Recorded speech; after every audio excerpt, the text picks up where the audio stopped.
L'hymne ukrainien résonnait ce matin sur l'aéroport de Villacoublay près de Paris. Emmanuel Macron y a accueilli Volodymyr Zelensky. C'est là, sur le tarmac, un avion de chasse en arrière-plan, que les deux hommes ont signé une lettre d'intention pour l'achat par Kiev de 100 Rafales, des systèmes de défense antiaérienne et des drones. Ce sera à la fois un signal fort en soutien à l'Ukraine et en direction de la Russie, qui ne doit pas croire qu'elle peut miser sur la fatigue des Européens. Cet accord qualifié d'historique par Volodymyr Zelensky intervient au moment où l'armée russe revendique la prise de plusieurs villages sur le front. Dans l'est de l'Ukraine, Pokrovsk, la grande ville du Donbass, serait encerclée par les troupes de Moscou. Sa chute constituerait une victoire stratégique pour Vladimir Poutine, qui maintient la pression sur Kiev avec des attaques de drones sur la capitale. Poutine prétend toujours qu'il ne cible que des sites militaires. C'est un mensonge destiné à briser la résistance des Ukrainiens. Des Ukrainiens meurtris par la guerre et indignés par le nouveau scandale de corruption qui vient d'éclater. 100 millions de dollars détournés notamment par des ministres et un proche du président Zelensky. Une guerre fait rage. Et nous avons des ennemis internes qui détournent les fonds qui leur sont alloués. Ils les volent. Je plains notre président. Un président ukrainien qui essuie des critiques en Europe, à commencer par celle du vice-premier ministre italien. Je ne voudrais pas que l'argent des travailleurs et des retraités italiens serve à alimenter une corruption supplémentaire. La solution, c'est de mettre autour de la table Zelensky et Poutine. Alors l'Europe est-elle divisée dans son soutien à l'Ukraine? Jusqu'où faut-il armer Kiev face à la Russie? La guerre en Ukraine entre-t-elle dans une phase décisive? Nos trois invités pour ce débat, Oksana Melnichouk, vous êtes ukrainienne et vous arborez. Vous pouvez nous expliquer ce que vous avez sur votre t-shirt? Un Rafale? C'est une Rafale, oui. Un pilote de Rafale? Parce que j'ai eu la chance de tenter, comment ça s'appelle, un simulateur pendant l'exposition Le Bourget. Très bien. Donc, très bien, voilà. Vous militez pour que l'Ukraine puisse acheter des Rafales. J'ai Rafale, hein. C'est très dur. Très bien. Vous êtes politologue et présidente du Centre de réflexion uni pour l'Ukraine. Et selon vous, la chute de Pokrovsk pourrait permettre aux Russes de prendre complètement possession du Donbass. De leur côté, ajoutez-vous, les Ukrainiens pensent qu'ils peuvent gagner la guerre si l'Europe arrête d'avoir peur de leur avenir avec la Russie. À côté de vous, général Nicolas Richoux, bonsoir, ancien madame. Commandant de la 7e brigade blindée et ancien attaché de défense à Berlin. Selon vous, les Ukrainiens ont besoin de masse d'argent et d'hommes parce qu'ils ont un énorme manque de main-d'œuvre. Ce n'est pas l'Europe qui va faire gagner l'Ukraine aujourd'hui. Par contre, l'Europe peut véritablement l'aider à tenir. Et à côté de vous, Aurélien Duchesne, bonsoir, chercheur au think tank Eurocréative, un think tank qui est spécialisé dans l'Europe centrale et orientale. Dernier essai, la Russie de Poutine contre l'Occident chez Erol, je crois. Erol. Et bientôt traduit... Il a été traduit en Pologne. Et ben voilà, traduit et donc édité en Pologne. Selon vous, si l'Europe peut aider l'Ukraine, nous sommes arrivés au bout d'une économie de paix. Soit on accepte de ne pas aller plus loin et l'Ukraine devra négocier, soit on change de logique, notamment en accélérant la production de drones. Et on va démarrer le débat avec la carte du jour, Benjamin. Où l'on voit l'avancée donc des forces russes et notamment donc dans la ville de Pokrovsk, dans la région de Donetsk, et des troupes ukrainiennes, de l'aveu même du président ukrainien Volodymyr Zelensky, en grande difficulté. Aurélien Duchesne, en quoi c'est une ville stratégique, justement, Pokrovsk? Est-ce que ça l'est, d'ailleurs? Elle est stratégique à deux égards. La première, parce que c'est le dernier verrou avant l'autre grande ville qui reste dans l'arrière, la ville de Kramatorsk, pour la conquête du Donbass, qui est l'objectif numéro 1 des Russes au plan territorial. Ça représente combien en pourcentage de territoire? 20% le Donbass à peu près de l'Ukraine? Alors non, 20% de l'Ukraine, c'est la totalité des territoires aujourd'hui envahis. Le Donbass, c'est un peu moins, mais les Russes contrôlent la quasi-totalité de celui de Lugansk au nord et puis des 3/4 de celui de Donetsk au sud. Et elle est stratégique, cette ville de Pokrovsk, parce que c'est un nœud logistique, ferroviaire et routier, et c'est une artère vitale pour l'effort de guerre ukrainien. Général Nicolas Richoux, est-ce que ce nœud de route et de voie ferrée pourrait en effet empêcher les Ukrainiens de riposter réellement et de bloquer l'avancée des Russes? Alors moi je suis un petit peu plus nuancé, car c'était un nœud ferroviaire très important lorsqu'elle était en arrière du front, car c'était à la poignée de l'éventail, ça permettait de distribuer la logistique sur le front. Aujourd'hui, Pokrovsk, c'est sur la ligne de front, donc c'est un cul-de-sac. Donc la gare et tout ça, ça ne fonctionne plus, et donc effectivement, elle a perdu de cette importance-là, ça a été forcément redistribué vers l'arrière. En revanche, la perte de Pokrovsk, ça sera un symbole politique désastreux pour Zelensky et, bien entendu, un succès politique très très important, au-delà du succès militaire qui est médiocre. Pour Poutine, un succès politique. Pour Poutine, un succès politique colossal, car effectivement, ça lui donne la clé de la conquête, quasiment complète du Donbass. C'est ce que vous craignez justement, que la chute de cette ville soit mise à l'actif de Poutine et que ça démotive les Ukrainiens, démobilise. Je vais être encore un peu plus pointu que cher monsieur général. En fait, pour le jour d'aujourd'hui, la menace, c'est seulement l'encerclement des troupes ukrainiennes, et quand même, ce sont les forces d'élite qui sont là-bas. C'est ça le danger aujourd'hui, parce que selon nos militaires, je fais exprès une petite enquête ce matin pour vous, c'est vrai, et on m'a expliqué qu'en fait, ils ont déjà tout préparé pour le recul, parce que comme le général a bien expliqué, la logistique de Pokrovsk, ça ne fonctionne plus depuis le moment déjà. Il paraît qu'ils ont pu restaurer quelque chose au niveau de logistique pour livrer tout ce qu'il faut livrer aux défenseurs ukrainiens pour aujourd'hui. Mais aujourd'hui, l'objectif et la stratégie ukrainienne, c'est éviter l'encerclement des troupes élites qui sont sur place. Vous avez vu sur la carte, il y a une sorte d'encerclement. Mais nos militaires disent aussi que malgré 150 000 personnes russes qui ramassent, qui sont là-bas, et ça, c'est jamais vu pendant toute cette guerre, parce que la ville de Pokrovsk, c'était 30 000 habitants seulement. Et autour de cette ville qui ne représente que les ruines aujourd'hui, il y a 150 000 Russes aujourd'hui. Donc, Volodymyr Zelensky, votre président parle de 8 Russes pour un Ukrainien. La proportion est complètement incroyable. Mais malgré tout ça, les officiers russes, ukrainiens disent que le tournement de guerre en profil des Russes est impossible aujourd'hui, qu'il n'y aura pas le tournant de la guerre en profit des Russes. Aujourd'hui, la situation est telle que malgré tous ces efforts russes, c'est comme on dit, les derniers efforts russes. Parce que leur arrière-plan, ils sont déjà bien endommagés par les sanctions ukrainiennes, ça veut dire les frappes sur le... Général Richoux, vous êtes d'accord avec ça? Écoutez, je crois que les Russes n'ont pas les moyens de gagner la guerre, parce que gagner la guerre, ça veut dire percer. Aujourd'hui, les Russes n'ont pas les percer, parce que pour percer, il faut 2 échelons. Il faut un échelon qui ouvre la porte, c'est-à-dire beaucoup de troupes, avec une très forte supériorité, ça ils l'ont, mais ensuite il faut des troupes qui s'engagent, qui sont dans la brèche et qui sont capables d'exploiter. Pardon, mais ils continuent à avancer, ils continuent à grignoter quand même le territoire. Ce que faisait la cavalerie dans le temps, et ce que feraient par exemple les blindés. Bon, ça, ils ne les ont pas. Donc aujourd'hui, les Russes sont capables de grignoter mètre par mètre, ne sont pas capables d'aller plus loin. On a même vu arriver sur des mobilettes. Oui, parce que ça leur permet de s'infiltrer et sans être vu et sans être repéré. Décentralisé, parce que un droniste, par exemple, quand il a une unité de 10 hommes, il tire dessus, il y a 10 morts. Mais quand il faut avoir 10 mobilettes éparpillées, c'est beaucoup plus compliqué.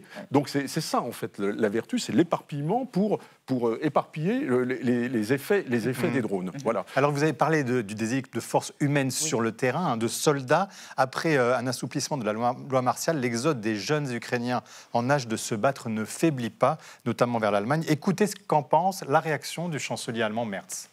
Wir beide haben eben darüber gesprochen, ich habe es Präsident Zelensky gesagt, diejenigen, die zurzeit aus der Ukraine kommen, sind zu einem beachtlichen Teil junge Männer im Alter zwischen 18 und 24, weil der Wehrdienst in der Ukraine erst mit 25 beginnt. Ich habe ihn gebeten, dafür zu sorgen, dass diese jungen Männer im Land bleiben, weil sie im Land gebraucht werden und nicht in Deutschland. Aurélien Duchesne, c'est vrai qu'on n'a pas bien compris cette décision du président ukrainien de permettre aux jeunes Ukrainiens de partir de leur pays. Oui, d'autant qu'on a 79 000 Ukrainiens, dont un quart de jeunes hommes en âge d'être mobilisés et de se battre, qui ont quitté le pays en septembre de cette année. C'est une explosion par rapport au mois précédent, quand vous regardez 2023 et 2024. Et la deuxième chose, je rappelle que l'âge à partir duquel les Ukrainiens peuvent être mobilisés a été abaissé de 27 à 25 ans. Il y a des voix en Ukraine qui disent qu'il faudrait abaisser cet âge de mobilisation, parce qu'aujourd'hui sur le front, On n'a pas encore totalement une pénurie d'hommes. On a des Ukrainiens qui arrivent à faire mieux avec moins, mais il y a de moins en moins de rotation, des hommes qui s'épuisent et beaucoup qui critiquent le fait que l'Ukraine n'est pas encore totalement mobilisée au plan humain, y compris ceux qui ont fui à l'étranger. Mais Oksana Melnichouk, est-ce que d'une part, une génération va être sacrifiée et d'autre part, est-ce qu'au sein de la population, il y a une forme de lassitude? On sait qu'il y a un patriotisme ardent, mais est-ce que petit à petit, au fil des mois, ça finit par se tasser? Non, il n'y a pas de lassitude, ça c'est sûr. Il n'y a pas de lassitude, il y a une fatigue incroyable, hein, parce que vous savez, avant la guerre, on a eu 44 millions d'habitants. Pour le jour d'aujourd'hui, il paraît qu'il y a presque 15 millions seulement en Ukraine. Parce que n'oublions pas que 7 millions sont partis dès les premiers mois de la guerre. 10 millions des Ukrainiens sont en déplacement à l'intérieur du pays. Ça veut dire que la population elle est terrorisée actuellement par tous ces bombardements.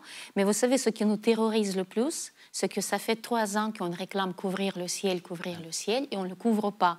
Et on se pose beaucoup de questions, alors, mais qu'est-ce que les Européens pensent vraiment? Est-ce qu'ils veulent qu'on gagne? Est-ce qu'ils veulent qu'on survive?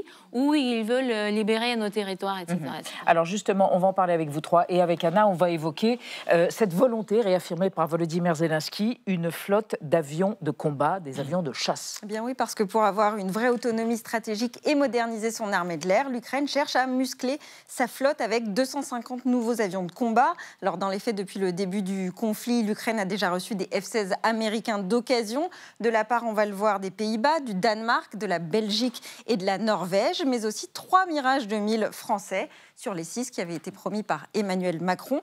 Et puis fin octobre, un nouvel accord a été trouvé cette fois avec la Suède. Kiev s'est engagé à acheter entre 100 et 150 avions Gripen.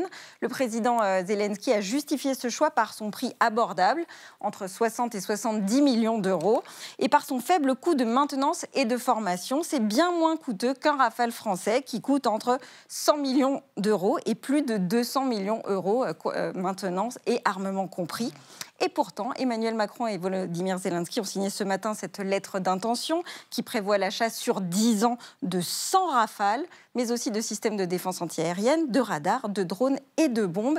Général Richoux, est-ce que l'Ukraine a vraiment les moyens de ses ambitions? Avec quel argent elle va financer tous ces achats, même si c'est sur 10 ans, alors même qu'elle est engluée dans un scandale de corruption? Ça, c'est une véritable question, véritablement. Mais il faut, quand je disais, par exemple, que l'Union européenne est capable d'aider l'Ukraine, pas de la faire gagner militairement, car on n'est pas une vraie puissance militaire, mais de la faire gagner, on est capable de lui fournir de l'argent. Il y a un certain nombre de pistes, par exemple, le programme ERA, qui est celui dans lequel on reverse les intérêts des avoirs russes qui sont confisqués. C'est plusieurs milliards d'euros, je crois que c'est 4 milliards à peu près. Il y a le programme SAFE qui est mobilisable à 150 milliards et qui doit être dépensé à 65% à partir de l'équipement européen. Donc il y a de l'argent. On pense même monter jusqu'à 800 milliards dans ce programme-là. Donc l'argent, on est capable de le prêter. Je rappelle que pendant la Deuxième Guerre mondiale, il y avait la loi pré-bail des États-Unis d'Amérique qui a permis au Royaume-Uni de tenir jusqu'à décembre 1941 à l'entrée en guerre des États-Unis. Mais Aurélien Duchesne, est-ce que ces Rafales, ça peut faire la différence sur le terrain quand on sait qu'il faut plus de 3 ans avant qu'ils soient livrés? Oui, en fait, il y a un dilemme. Soit on prélève sur notre flotte de Rafale à nous, sauf qu'on a 101 Rafales dans l'armée de l'air. Nous, la France. Hein. Voilà, et 107 dans l'armée de l'air et 41 dans la marine nationale, et on sait déjà que ça n'est pas assez. Ou alors les Ukrainiens doivent attendre 3 ans minimum, en réalité 4 ou 5 ans, parce qu'il y a 230 Rafales déjà commandés par d'autres pays à livrer avant. Les Rafales, Volodymyr Zelensky lui-même les attend vers 2035. Et c'est pour ça qu'il y a, à mon sens, une tierce solution, le projet Sky Shield, de bouclier aérien en bon français. Le projet Sky Shield consisterait pour des pays comme la France, l'idée étant d'avoir une coalition, d'envoyer nos avions de combat, les nôtres, de les opérer directement pour abattre les drones et les missiles qui, chaque nuit, bombardent des civils ukrainiens dans l'ouest de l'Ukraine. Une dernière précision sur le projet Sky Shield. Nous avons travaillé avec des experts et des membres de l'état-major. C'est faisable par un pays comme la France. Et on peut le faire sans entrer en guerre contre la Russie. Est-ce qu'on ne serait pas des co-belligérants si on faisait ceci? Alors déjà, le terme de co-belligérance n'existe pas en droit international, mais je crois que vous voulez...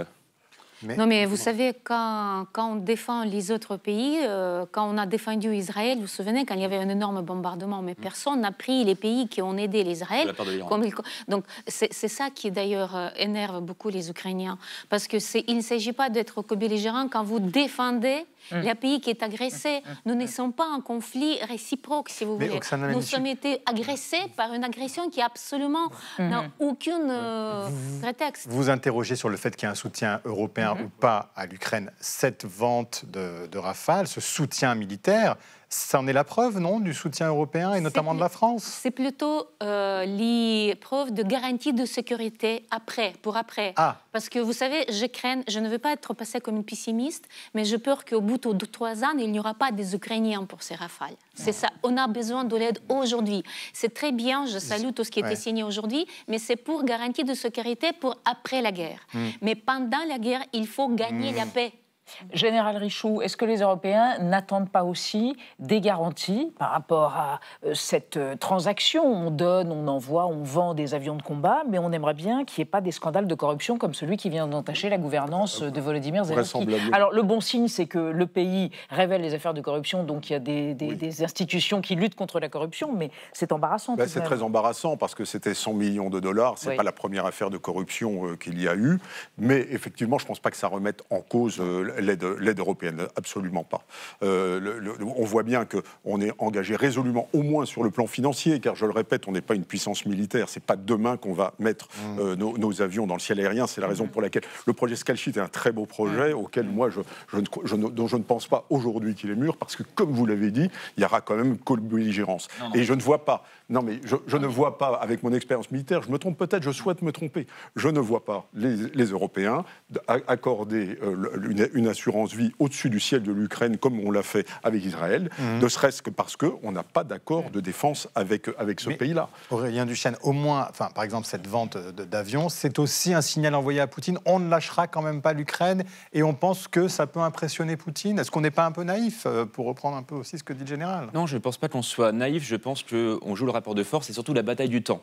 Le problème, c'est qu'on joue un petit peu la carte de l'après-guerre d'Ukraine. On parle de garantie de sécurité, voire d'avoir des troupes au sol pour protéger le pays d'une prochaine éventuelle invasion russe après que la guerre actuelle soit terminée. Mais si on en revient à l'instant T, un projet comme Sky Shield, puisque vous parlez de naïveté, c'est aussi la meilleure manière de dissuader Poutine à l'avenir.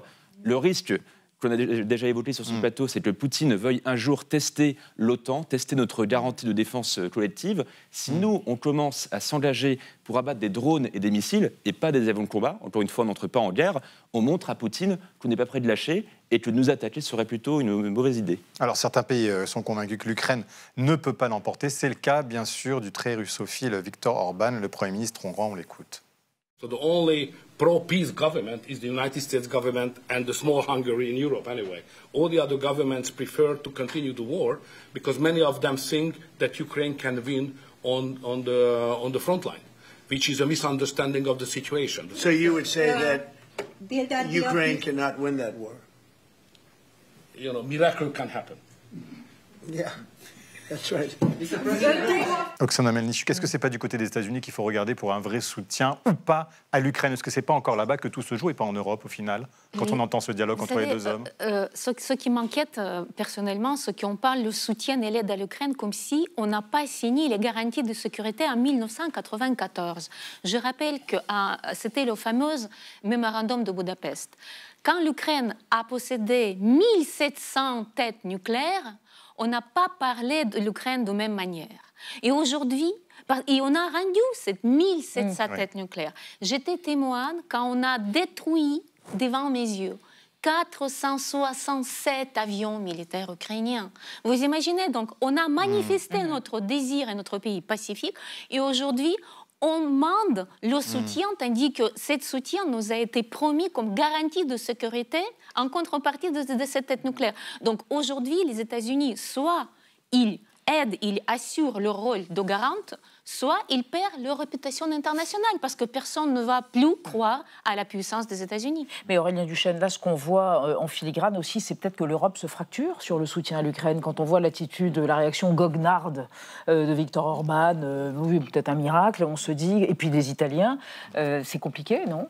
Alors, elle se fracture, mais disons que les bords ne sont pas égaux en puissance, on va dire. Quand vous regardez la France, l'Allemagne, le Royaume-Uni, l'opinion publique ne se lasse pas de l'Ukraine. Vous avez même un regain d'intérêt et de soutien à l'Ukraine. Donc, la fatigue de la guerre, 3 ans plus tard, on attend de la voir. Au passage, 63% des Français soutiennent Sky Shield d'après un sondage. Mais j'arrête avec Sky Shield. Le chancelier allemand a demandé des garanties par rapport à la corruption dont on parlait tout à l'heure, les fameux 100 millions. Ce risque-là, c'est qu'effectivement, les Occidentaux, dans la perspective de l'entrée de l'Ukraine dans l'Union européenne, commencent à se dire que ce pays serait irréformable, etc. C'est plutôt ça le risque. Non pas le soutien des Européens à l'Ukraine, parce que Orban ou Robert Fico en Slovaquie restent minoritaires. Ce sera l'idée que ce ne sera pas pour demain la veille que l'Ukraine rejoigne l'Union. Mais Général Richoux, puisqu'on se demande si la guerre là-bas est un tournant majeur, est-ce que ça l'est ou pas du tout? Est-ce que c'est un nouvel épisode dans cette guerre qui peut encore durer? On ne voit pas pour l'instant d'issue de trêve possible.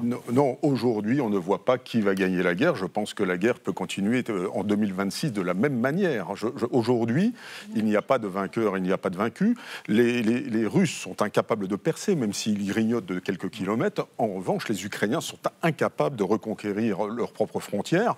Donc, c'est effectivement les conditions politiques et militaires de résolution d'un conflit, aujourd'hui, ne sont absolument pas réunies. Malheureusement, c'est un constat un peu pessimiste, mais réel. Moi, je suis plutôt optimiste et nos militaires ils le disent que l'Ukraine peut gagner cette guerre à une seule condition, quand l'Europe va cesser d'avoir peur. Parce que Poutine, il emploie son armement le plus dangereux. Comme un ancien KGBiste, il sait que son adversaire, il faut qu'il ait peur. Il fait exactement la même chose avec l'Europe. La puissance de la Russie et la grandeur de la Russie, c'est la plus grande mythe géopolitique de notre siècle. Et ça veut dire envoyer des troupes européennes? Vous faites une grimace.